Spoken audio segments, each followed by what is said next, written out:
We do the addition, okay? And you do the addition so that it will maintain the low-level features and also the high-level feature together. Okay? You can put them all together because that's how it goes. Okay.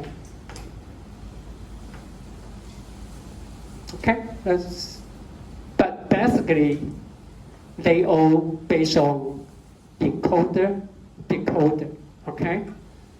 I don't put Y here because we predict, okay, the global trend and local anomaly, okay, from here. So basically, you might have your loss function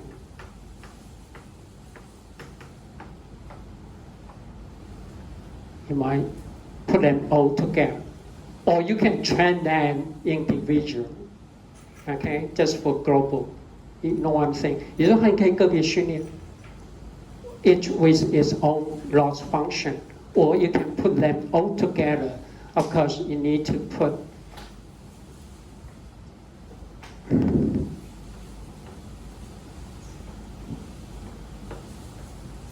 okay, you can put some coefficient or penalty term right here.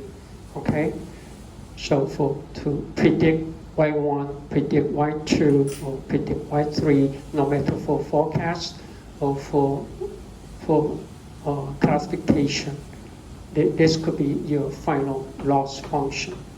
Okay, you can put them all together, but not based on the final output here.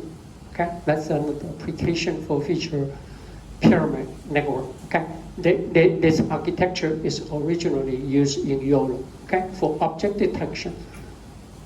The lower resolution to identify a large object. Okay, the original resolution is to identify the small object, because the small object, when you downsample back to, when you go deeper, this small object will be gone, right? Will be gone here. The same here, if the input is the original time series signal, when you keep downsampling in the lower resolution, then the details anomaly will be gone. Okay, so most of the case here, we do the trend prediction in the lower resolution, but to identify some local anomaly in the original higher resolution. That's the purpose. And you can develop your own architecture. Okay, just put the connection. That's good enough. Okay, or actually you can do this for the CAE or VAE in your assignment number 3. You can extend it. Okay, no matter for UNAC or for FPM. Okay, let me summarize one more time. Okay, for UNAC, you go for the concatenation. But for the feature pyramid network, you go for the addition. Now you might ask me why cannot use concatenate? Of course you may. Nobody say you cannot use it, but you need to evaluate which one will give you the better result based on the data set you have and based on your final task. 没有人说不可以用 concatenate 哦，只是说在 FPM 那个 YOLO 里面，它用的是加 ，OK， 它用的是加。可是没有人说不可以用 concatenate 你可以用 ，OK， likewise here, you might also use addition for UNAC, but this is the original model, okay? This is the original model. You can modify it to fit your application and fit your data set, okay? That's the basic idea for auto-encoder or the encoder-decoder model, okay? Especially for any generator, just like ChatGPT. It uses transformer, but the basic architecture is still based on encoder and decoder. 就是那个 ChatGPT 它的模型也是 encoder-decoder, okay? For language translation, right? You put English, you might output what? The Chinese or Spanish. You just generate another output, okay? No matter it's a text. it's a time series signal or it's an image, they are all the same. Okay? All based on encoder, decoder. And everything is the loss function. All the effort it runs is based on your loss function. So you must be very careful to set up a good loss function. Okay, after we finish all the traditional machine learning, I will go back to talk about the loss function for classification and for regression. Up to now, the loss function that you can use could be just mean square error or cross entropy, but they are more. Okay, they are more that you can set your own loss function, but it can lead you to different parameter running. Okay, and fit your different application. Okay, so that's. So as I mentioned, autoencoder can be used for feature extraction, okay, for denoise, for data reconstruction, but if you just look for encoder, decoder, you can take it as a generator, okay, to generate the image or synthesize image or synthesize the time series data or the text, be fine, okay. The last word I need to share with you is, okay, as I mentioned here, it can based on the mean square error, can based on the binary cross entropy. If the ground truth can only be 0 or 1, and the output Y is from the softmax, okay, the softmax. Okay, because softmax we expect it to be 0, 1, right? That's a probability. And we already talked about this, okay? Actually, by manipulate the Z, okay, you can generate the synthesize, okay, as I mentioned here, when you change Z1 and Z2, right, you can change the degree of smiling or the pose of the head, right? Then you can create a more synthesized sample, okay? So not just for imagery, it's also true for time series data, okay?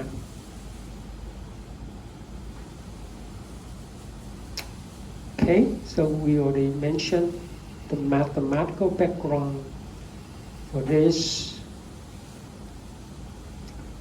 Something I didn't, okay. Autoencoder for time series data for anomaly detection. I will back to talk about more model for that, okay?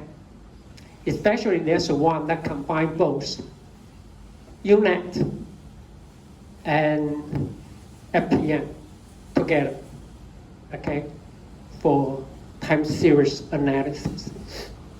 But anyway, for training, this is the typical approach.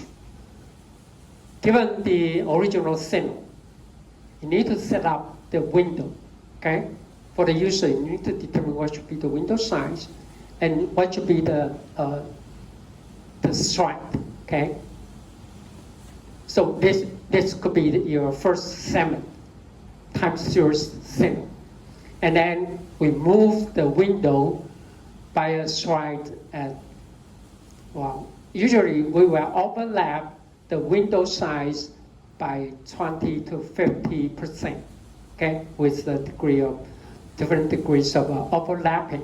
就是你训练的时候，你会这个 window 呢会不一定要逐时间点去位移，一般都会大概会重复20%到50%。Again, depends on your application and depends on your data size. Then you need to determine what should be the window size and what should be the stripe. Okay. If you know something about transformer, you might ask, what? The good thing about transformer is the input length could vary with different degrees. That's not. If you go for the CNN or MLP, the input size must be the same. There's no way you can change it, okay? But transformer claim you can accept just like the ChatGPT or text. You can input a long sentence or even a whole paragraph. And for the new ChatGPT version, you can even read a chapter, a whole chapter. But the basic idea is what? It will set up the maximum length. So if you go for a short sentence, then you will do, again, linear projection. Even for the time series, the input could be quite long or could be short. But anyway, it will transfer by linear projection. When I say linear projection, is given the input, then I do the transformation. And then the length is fixed. You know what I'm saying? Even for the short one, because there's the limitation about the maximum length. So, for example, the maximum length is 100, for example, 100 step time. When you input 80, why you can still work on it?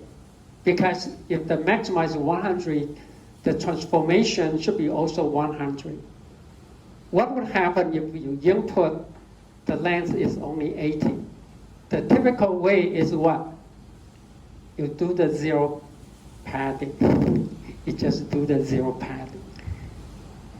So to fill the remaining 20 time step with zero. And then after the projection, the length will be fixed. So the idea, then it needs a position encoding. That's why transformer need a position encoding， 因为它要去编码，它在哪一个位置，说不够长，它去补零。可是呢，它这些零呢，到底跟它什么关系呢？When you have a zero padding, that's why transformer need the attention. You will ignore the attention on the zero padded element. Okay, I talked too much in that anyway. Almost a promise. Okay, I'll talk about transformer. Okay, later. But anyway, that's one of the advantages of transformer that can handle. Once you train the model, it can take the input with varying lengths. Okay, but basically, the internal operation still to make it fixed. Okay, fixed by the linear projection, by attention mechanism. Okay, and a lot of. But if we just skip the transformer, that's the usual way. We do the training for time series data. Okay, the input. You need to determine the window and what should be the stride. What should be the stride? It doesn't have to be a one-time step a time. So usually, as I mentioned, it could be a 20% to 50% or even larger. Okay, that'll be fine. Okay. Now let's.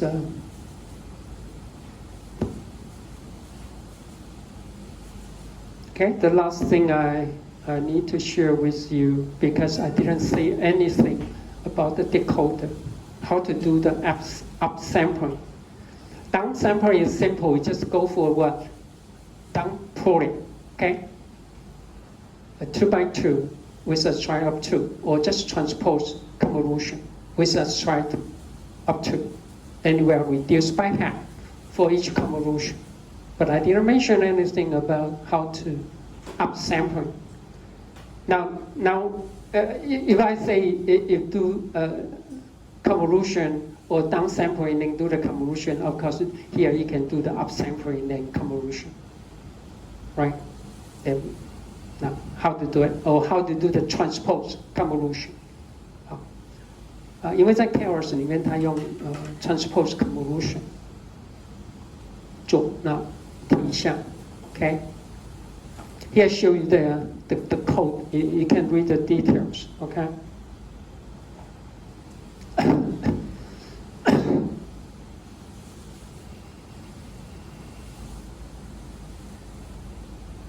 It talks about the CAE, VAE, so you can look for the details for that.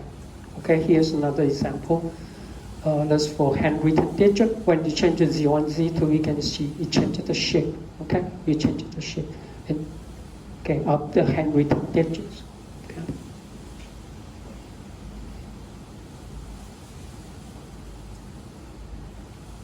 Okay, the final thing I would like to talk about is, let's go to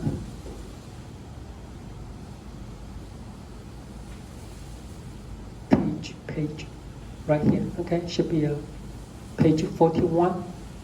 Page 41, upsampling. Okay, how to do the upsampling? That's for decoder. Okay, for decoder.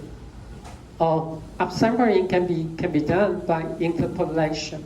Okay, that's the natural way.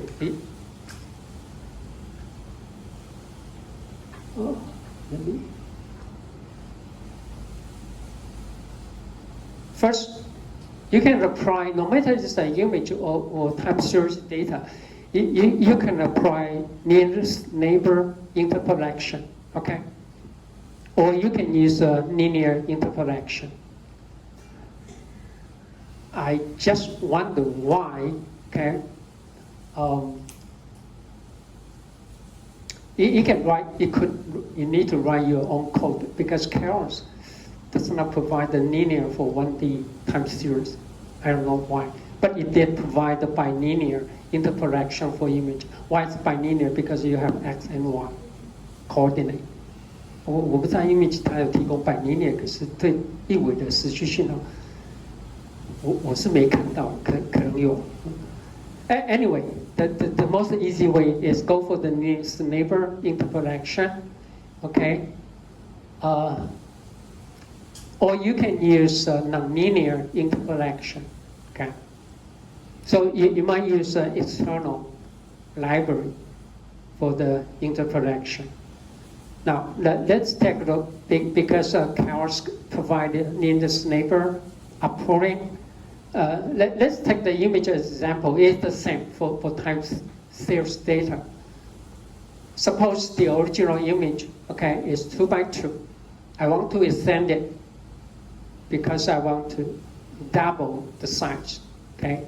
So 2 by 2 becomes 4 by 4, right? 4 by 4, okay? Now, how to do it? I have the original value. This is the value, 1, 2, 3, 4. Now, I put 1 here, and all its neighbor will fill out with the same value here. Okay? 2, I put 2 here, 3 here. Okay, this is a simple way. You might wonder, you may result in a mosaic effect, right? 那个马赛克效果就会来了，不是吗？ But so after you go for the outputting, then you can carry out the convolution to smooth, okay, the mosaic effect. 就是那个马赛克的效果，你后面一般后面 after the outputting, you will follow by a convolution, so it will smooth out, okay, the artifacts, okay, of the upsplitting or upsampling signal. Okay, so it's the same no matter for image or for time series data. This is the most simple way. Just go for the nearest neighbor. Okay, but if you expect a better or high quality output signal, usually we don't go for this approach. Okay, instead we use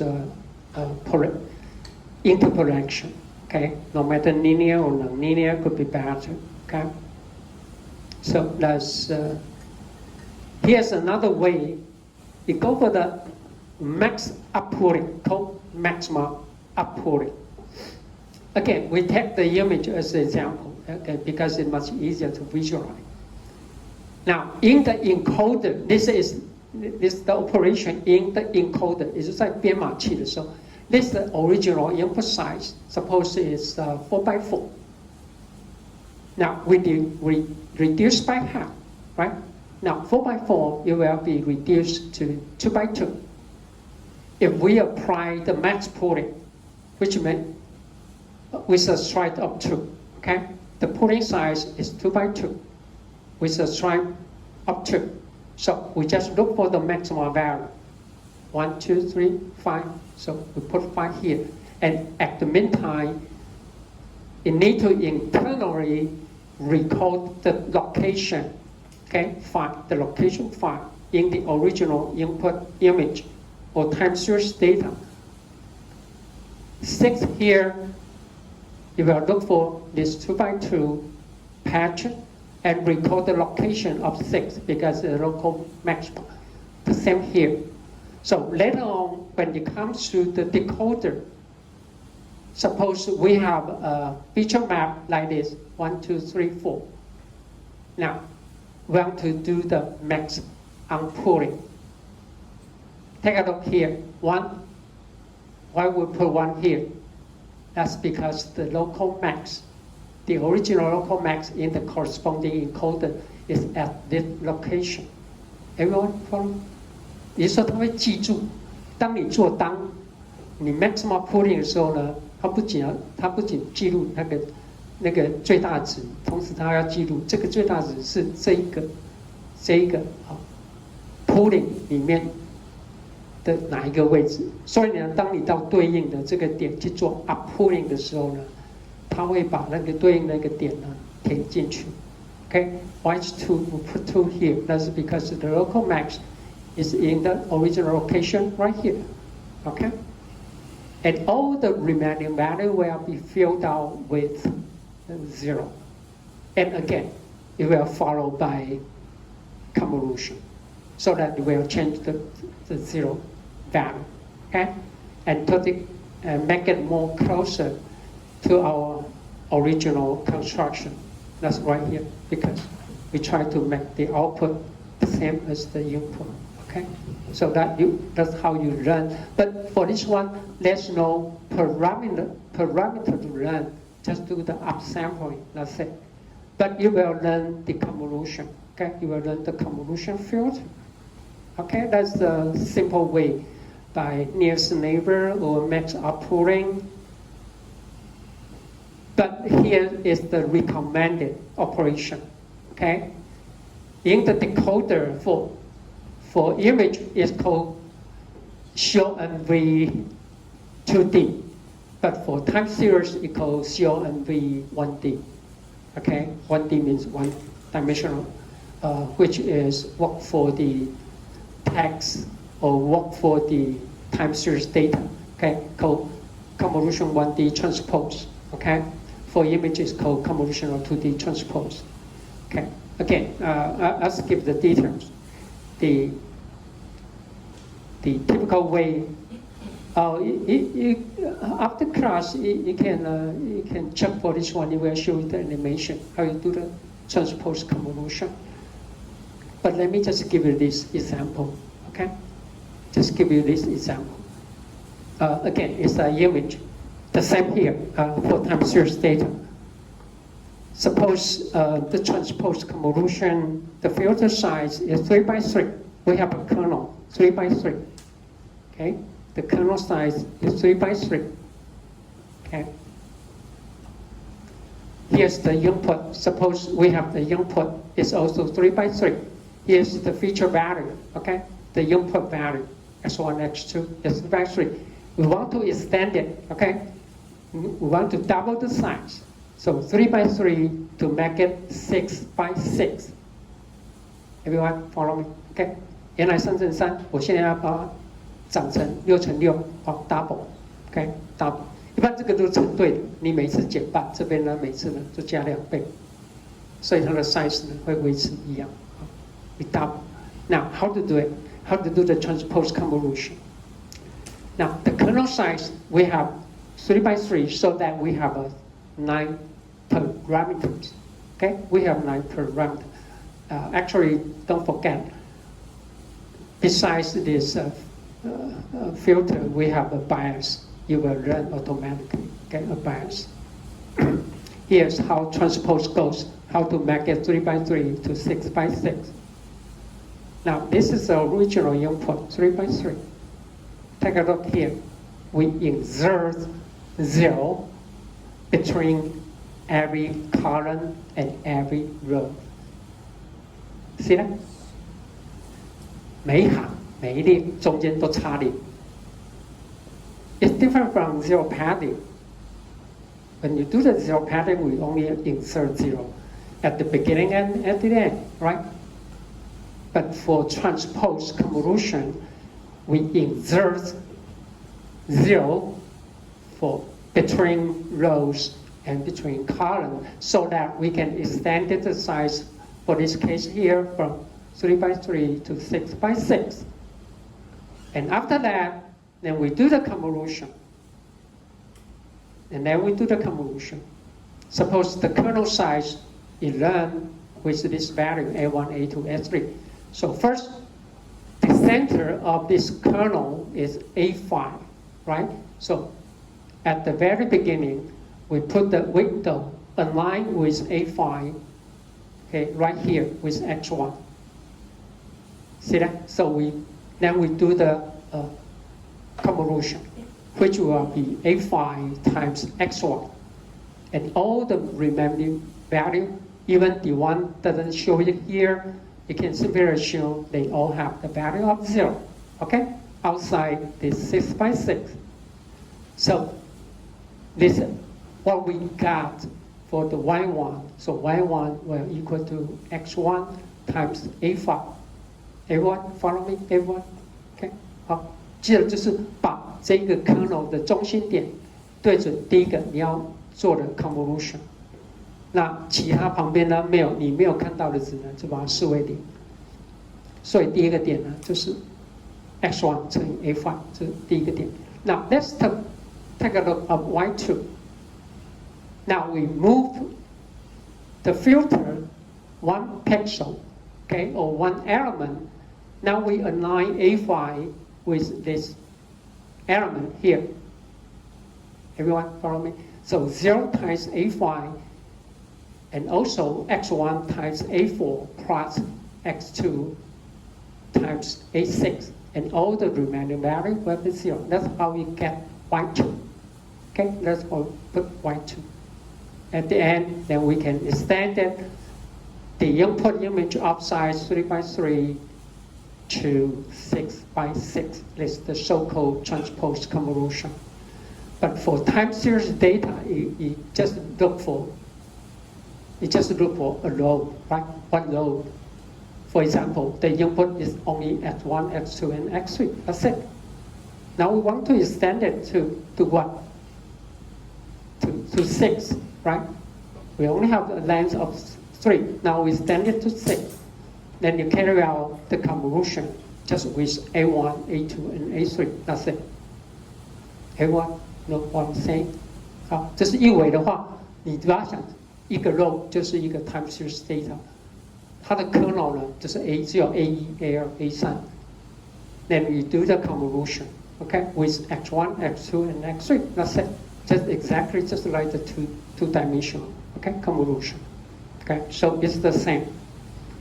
So it is much easier to understand or to operate it by just insert 0 between column or between row, okay, for two-dimensional. But for one-dimensional, you just insert 0 between two elements, okay, just between elements. So that for downsampling, we will reduce the size by half for each downsampling.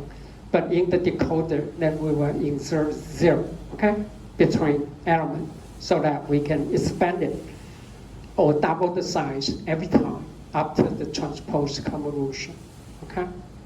Of course, you can replace the transpose convolution with upsampling and then convolution.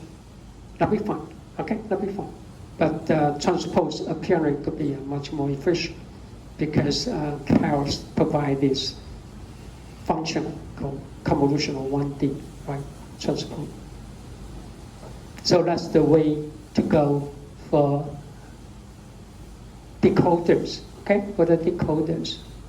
So that's all you need to know about the MLP, okay? Multi-layer perceptron and convolutional neural network. an autoencoder or encoder-decoder architecture. Then you can apply it for regression, for classification, for reconstruction, for feature extraction, okay, or even for entity embedding, okay, for the categorical data expressed by entity embedding. And it can be used to handle missing value, okay? So that's how much time we left? We still have 10 minutes. 10 minutes to go. Okay, so let's see. If you are interested to know, it separates this transpose convolution into by row than by column. It's much more efficient. Okay, but you don't need to do that. Okay. It's because for image it's two-dimensional, but it carry out column and row, or row first and go for column. Okay. It can be approximated to the real two-dimensional convolution. Okay.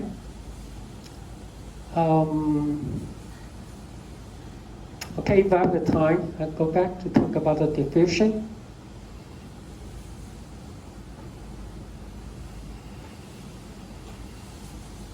Let me just give you an idea how it works.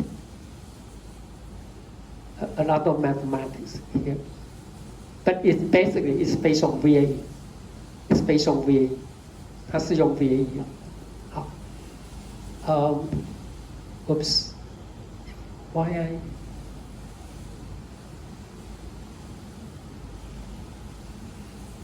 It goes a process. The forward, this is the input. Okay, I'll take image as example.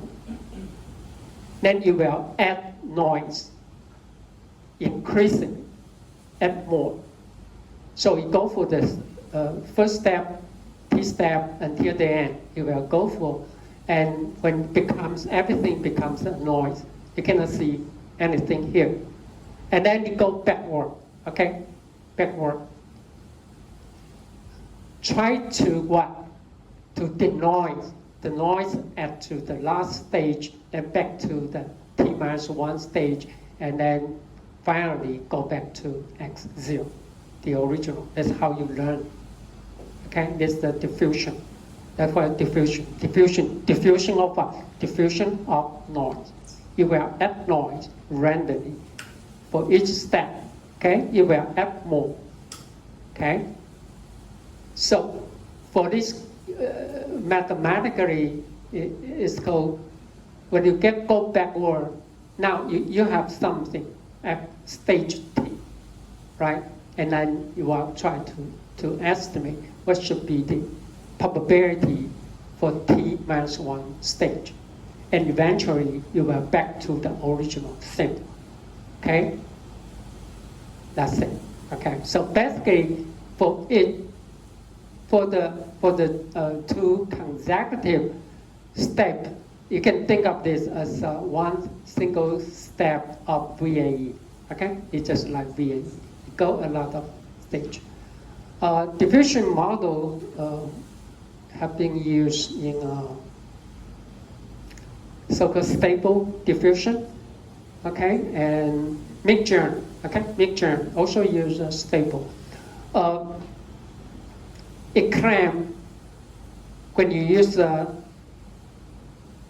diffusion model, the recovered image, or I believe it should be the true for time series data, it will give you a higher quality of the reconstructed or the recovered thing.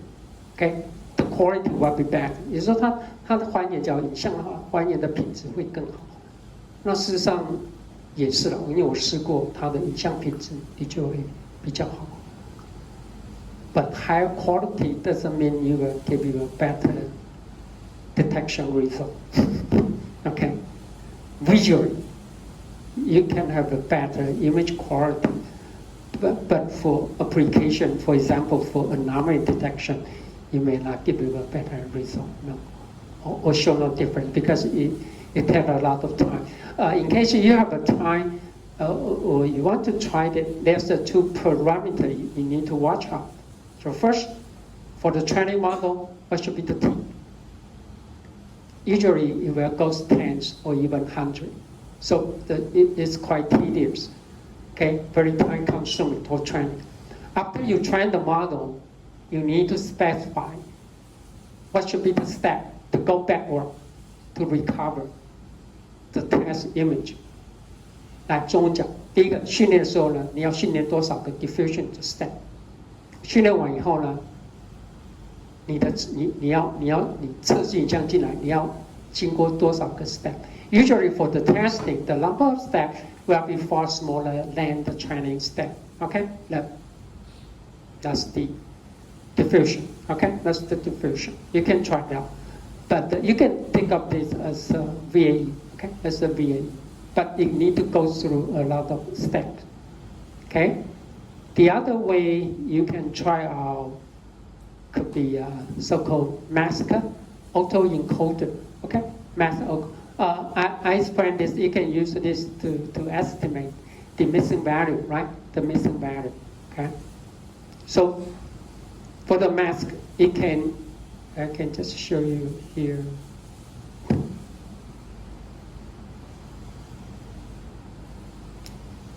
Well, actually, you can download, okay, mask autoencoder for time series data, okay? The model is free to download. Here, okay? You can use end-to-end forecast encoder, then you make the decoder. Of course, it is not easy. You can make a long-term forecast. This is much easier or typical way, okay? You just mask, okay? For the training time series data, you mask a section, okay? And then you can do the estimation, okay? That would be much typical way to do it, okay? So, but for the model I show you here, okay, TIMAE is based on transformer, okay? It's based on transformers, okay? But anyway, that's you can randomly mask. You can always try this out, okay? Try this out because you can train more reliable, okay? You can think of it add noise or we just block out, okay, or mask some of the portion. Now you might think of I didn't try that, but you may think of it. What happened if you apply dropout at some convolutional layer? Do you know what I'm saying? The dropout. As I mentioned, when you apply dropout, most of the time we applied it to the last two fully connected layer, right? We randomly drop out some of the node. But dropout can be also applied to the convolution layer. You will randomly, just like to mask, okay, or add noise. So you might try drop out at the convolution layer, provide you more robust or more stable model, okay?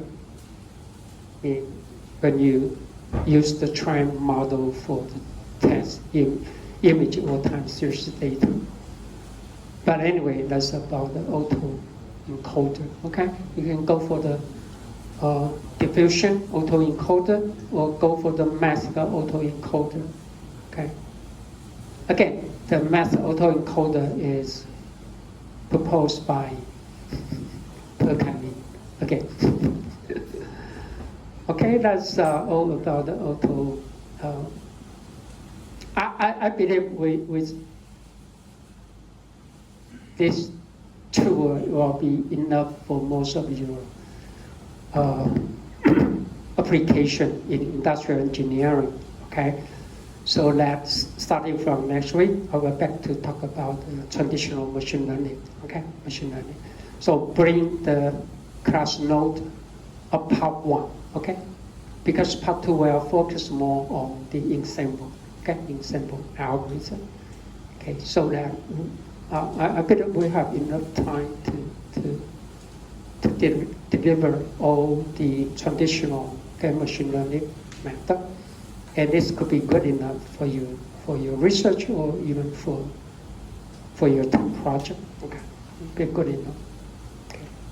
Okay, that's all I need to share with you today, and don't forget to bring machine learning part 1 next week. Okay, let's see.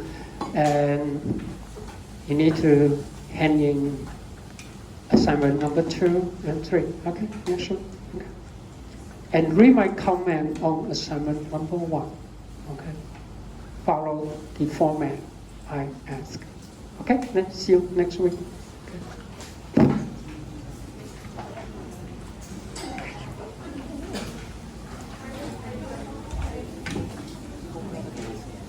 Hmm?